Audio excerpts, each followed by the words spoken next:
Ibu sudah meluangkan waktunya. Nah, dalam kesempatan ini kita akan berdiskusi untuk persiapan praobservasi Ibu di kelas. Oke, Ibu. Nah, untuk waktu pelaksanaan ataupun kelas yang akan kita lakukan observasi itu apakah sudah Ibu Gusti tentukan? Iya, sudah Bu. Itu di kelas 12 IPS 1 hari Kamis tanggal 1 Agustus 2024. Oke, hari Kamis di kelas 12 IPS 1 Iya. ya Ibu. Lalu tujuan pembelajarannya apa ya Ibu? Tujuan pembelajaran itu yang pertama peserta didik mampu memahami struktur dan isi dari surat lamaran pekerjaan. Terus yang kedua, peserta didik itu mampu membuat surat lamaran pekerjaan itu dengan baik dan benar. Oke, berarti materi pada saat observasi itu mengenai surat lamaran pekerjaan ya Ibu ya. Oke, berarti di kelas 12 IPS 1. Baik, saya catat ya Ibu. Kemudian untuk area pengembangan yang hendak dicapai itu apa Ibu? Yang pertama itu memperdalam keterampilan peserta didik itu sendiri dalam menulis surat lamaran pekerjaan, serta memperbaiki umpan balik kepada siswa, serta meningkatkan keterlibatan siswa itu dalam berdiskusi di kelas. Oke, bagus sekali ya Ibu. Nah, kemudian apakah Ibu sudah mempersiapkan strateginya pada saat kegiatan besok? Sudah Oke, Bu. sudah. Strategi yang saya siapkan itu yang pertama adalah membaca literatur tentang teknik memberikan umpan balik dan keterlibatan murid dalam berdiskusi di kelas. Oke, luar biasa Ibu untuk persiapannya ya. Kemudian apakah Ibu sudah mempersiapkan RPP, LKPD dan segala macamnya? Ibu? Sudah Bu, sudah. Jadi saya sudah yang pertama menyiapkan RPP, setelah itu ada media ajarnya, materi, begitu juga dengan LKPD-nya sudah saya siapkan semua. Oke, berarti secara keseluruhan Ibu sudah mempersiapkan semuanya ya Bu ya. Oke, baik Ibu. Terus apakah ada catatan lain yang ingin Ibu tambahkan? Sepertinya tidak ada Bu. Oke, kalau begitu persiapannya juga sudah matang, kemudian kelasnya juga sudah dipilih. Oke, kalau begitu ya Ibu, semoga dengan adanya persiapan ini ke depannya pada saat kita observasi berjalan dengan lancar ya Ibu. Iya, baik. Oke, terima kasih Bu. Iya, terima kasih Bu Nia.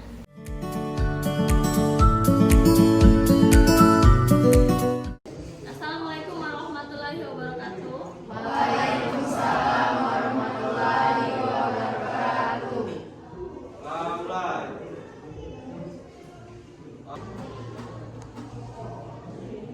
Selesai. Oke, bagaimana kabarnya hari ini anak-anak? Sebelum Ibu mulai materi pembelajaran hari ini, Ibu akan menyampaikan terlebih dahulu tujuan pembelajaran kita hari ini. Yang pertama, peserta didik mampu memahami struktur dan isi dari unsur-unsur surat lamaran pekerjaan. Terus selanjutnya yang kedua, peserta didik mampu membuat surat lamaran pekerjaan dengan baik dan benar. Sebelum pelajaran Ibu mau bertanya terlebih dahulu. Kita hari ini membahas tentang surat lamaran pekerjaan. Seperti yang kita ketahui di situ, kira-kira sebelum kalian belajar, kalian sudah pernah atau belum melihat atau membuat surat lamaran pekerjaan? Sudah?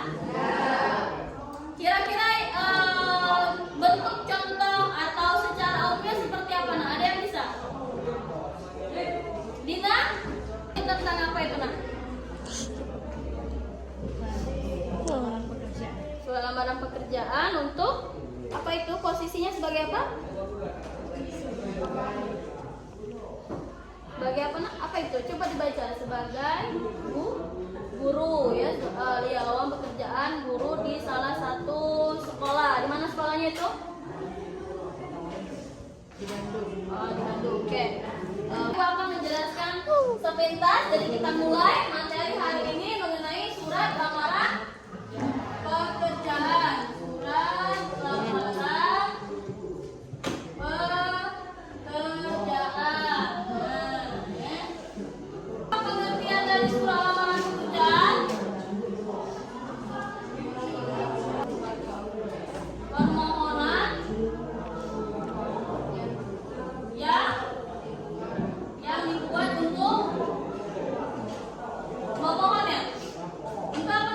Untuk mencari pekerjaan di suatu lembaga. Mencari pekerjaan di suatu lembaga atau instansi ya, lembaga atau instansi. Oke. Nah, surat lamaran pekerjaan ini biasanya digunakan untuk orang-orang yang mau melamar pekerjaan. Jadi misalkan ini Ibu, contoh, Ibu kan baru tamat kuliah misalnya S1 Pendidikan Bahasa dan Sastra Indonesia, mau melamar di SMA kita ini misal SMA Gumai Kala. Nah, itu harus menulis surat lamaran pekerjaan. Ya. Nah, itulah gunanya salah satu. Jadi untuk memohon pekerjaan dengan suatu lembaga atau instansi itu harus membuat surat lamaran pekerjaan ya. Terus selanjutnya struktur surat lamaran pekerjaan. Struktur surat lamaran pekerjaan. Ada berapa? Ada berapa lah? Berarti 3. Pintar. Yang pertama tesis. 1 tesis. Yang kedua presentasi. Yang ketiga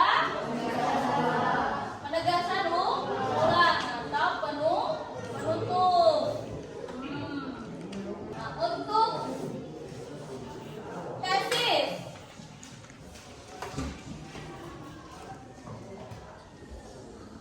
untuk tesis itu apa nak?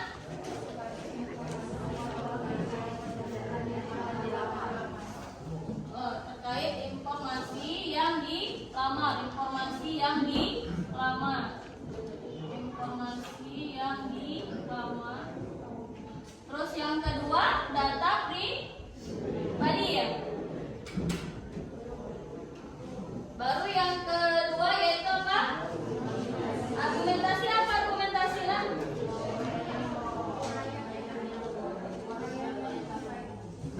Uraian yang memperkuat si tesis ini ya. Uraian yang memperkuat pernyataan umum.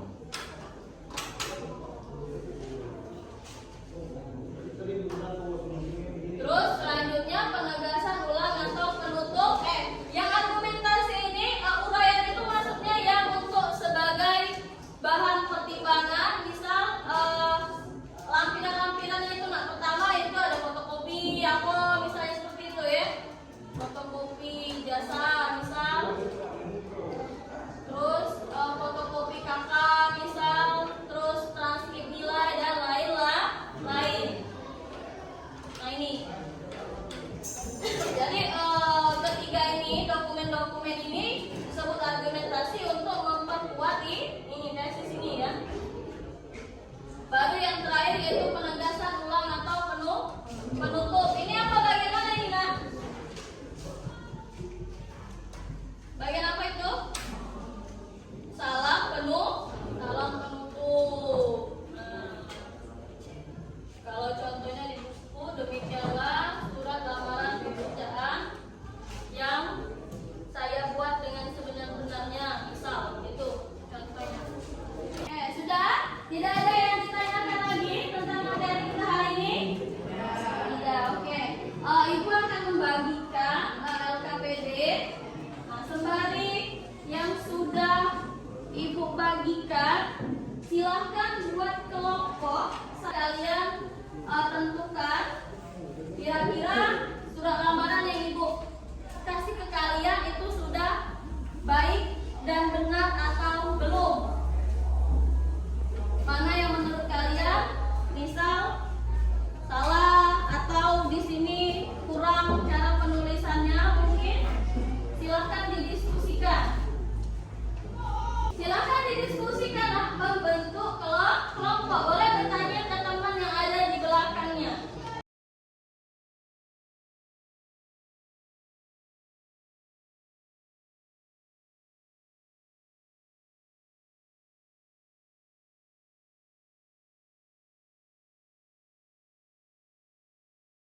nak?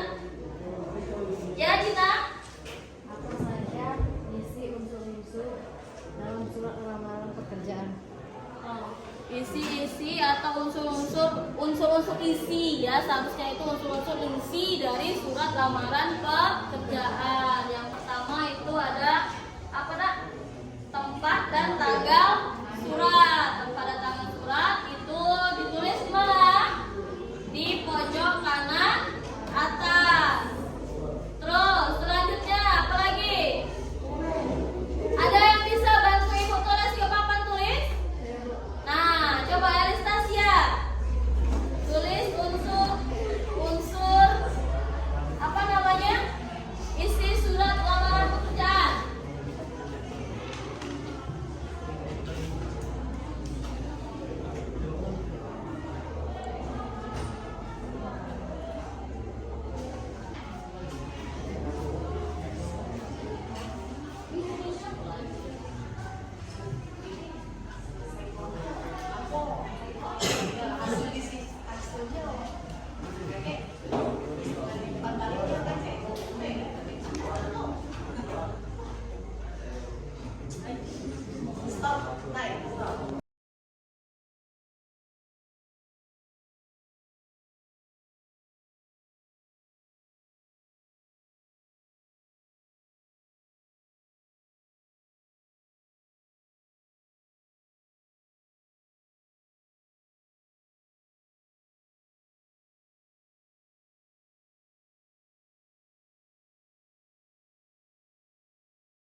Ya, ditanyakan apa? Sudah didiskusikan? Kira-kira ada yang berbeda atau tidak dari unsur-unsur itu yang sudah ibu jelaskan tadi? Ya? Menurut kamu lampiran dulu baru perihal. Oke, kalau teman-teman yang lain, menurut kalian yang benar seperti apa nak? Hal dulu baru perihal. Ya, jadi dalam unsur-unsur surat lamaran, jadi jawaban Serikani tadi bukan salah, tapi kurang tepat. Jadi seharusnya itu perihal dulu barulah lampiran, yang mana perihal itu adalah surat apa yang kita buat. Misalkan seperti kita contoh ini ya, surat lamaran pekerjaan, maka halnya adalah lamaran pekerjaan. Baru yang kedua itu perihal. Perihal itu adalah berapa lembar dokumen-dokumen yang kamu persiapkan dalam surat lamaran pekerjaan itu. Kalau misalnya ada 6, berarti perihalnya 6 lembar. Selesai, kumpulkan semua LKPD-nya, lembar surat lamaran pekerjaan yang ibu berikan tadi. Silakan kumpulkan ke depan sini. Dan kembali ke tempat untuk kalian masing-masing. Bagaimana hari ini? Materi yang sudah ibu berikan kira-kira bisa dipahami? Jadi surat lamaran pekerjaan itu adalah surat yang kita buat untuk memohon ketika kita melamar pekerjaan. Cuman menulis surat lamaran pekerjaan itu tidak seperti kita menulis biasa. Ada aturannya dan ada unsur-unsur yang ada di dalam surat lamaran pekerjaan itu. Ada strukturnya. Tadi ada 3 ya. Pertama tesis, yang kedua argumentasi, terus yang ketiga penegasan ulang atau penutup. Baru ada unsur-unsur isi surat lamaran pekerjaan. Ada apa saja? Tempat dan tanggal surat, ada perihal, ada lampiran, ada salam pembuka, terus isi dokumen-dokumen, dan diakhiri dengan salam penutup. Tidak ada yang mau ditanyakan lagi? Oke, kalau tidak ada yang mau ditanyakan lagi, Ibu akan menyampaikan pelajaran kita untuk pertemuan selanjutnya. Itu masih seputar tentang surat lamaran pekerjaan. Nanti kita Ibu Ibu memberikan tugas membuat surat lamaran pekerjaan per individu ya. Kalau tadi kan berdiskusi kelompok. Nah, untuk minggu depan itu membuat surat lamaran pekerjaan secara individu. Oke, sekian untuk pertemuan hari ini. Sebelum Ibu tutup, mari kita berdoa terlebih dahulu. Siapa yang pimpin doa? Selesai. Selesai. Oke, sudah cukup sekian hari ini.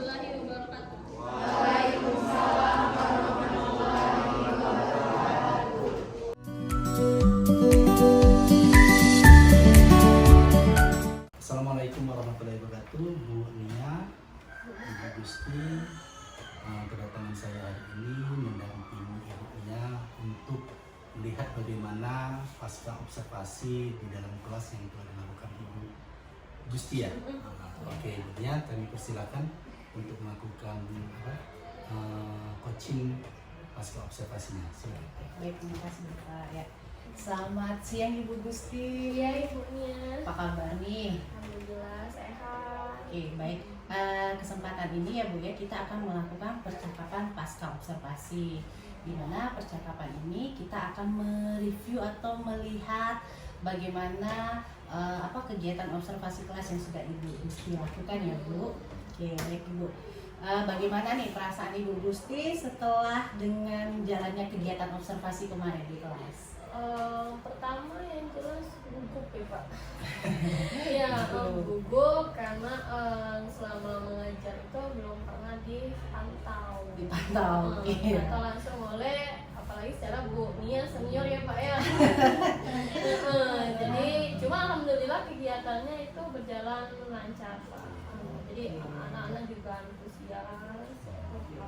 Proses pembelajarannya juga berlangsung baik. Jadi di awal-awal gugup ya Ibu Gusti. Awal-awal. Oke. Nah sekarang apa Ibu Gusti rasakan setelah Ibu Gusti menerapkan pembelajaran dengan memasukkan unsur berdiferensiasi dan KSE pada perencanaan pembelajaran Ibu di kelas kemarin? Iya, yang pertama itu saya merasakan lega karena saya bisa mendapatkan hal-hal baru ataupun pengalaman baru dalam menyusun perencanaan pembelajaran di kelas dengan salah satu dengan cara RPP yang berdiferensiasi dan membuat KSE itu sendiri. Oke Bu ya. Nah, lalu bisa tidak Ibu ceritakan kembali area pengembangan yang sudah Ibu lakukan di dalam kelas kemarin? Yang pertama itu area pengembangan yang saya lakukan adalah setelah proses pembelajaran itu berlangsung, saya dapat melihat murid itu memiliki keterampilan dalam membuat surat lamaran pekerjaan. Jadi setelah mereka bisa membuat itu, saya melakukan umpan balik kepada murid secara spesifik sesuai dengan area yang saya ingin kembangkan itu sendiri berdasarkan keterampilan mengajar saya. Oke, berarti ada dua ya Bu ya, seperti tujuan pembelajarannya kemarin. Lalu menurut Ibu nih, apa yang menjadi hambatan atau kendala saat pelaksanaan pembelajaran kemarin Bu? Kendalanya itu mungkin murid kita selaku guru itu kendalanya bagaimana caranya memastikan semua murid itu berkesempatan untuk berbicara atau mengeluarkan pendapat itu sendiri. Jadi menurut saya dengan kesempatan mereka mengeluarkan pendapat itu, saya bisa memberikan umpan balik itu Pak. Ya, memberikan umpan balik itu secara spesifik dan konstruktif tentunya ya. Dan ternyata ketika berjalan dan maksudnya pada proses pembelajaran itu ataupun di lapangan itu masih saja banyak kita temukan murid-murid itu yang masih takut dalam mengeluarkan pendapat.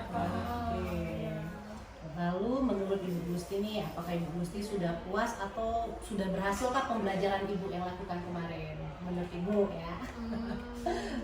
Puas, lega, senang.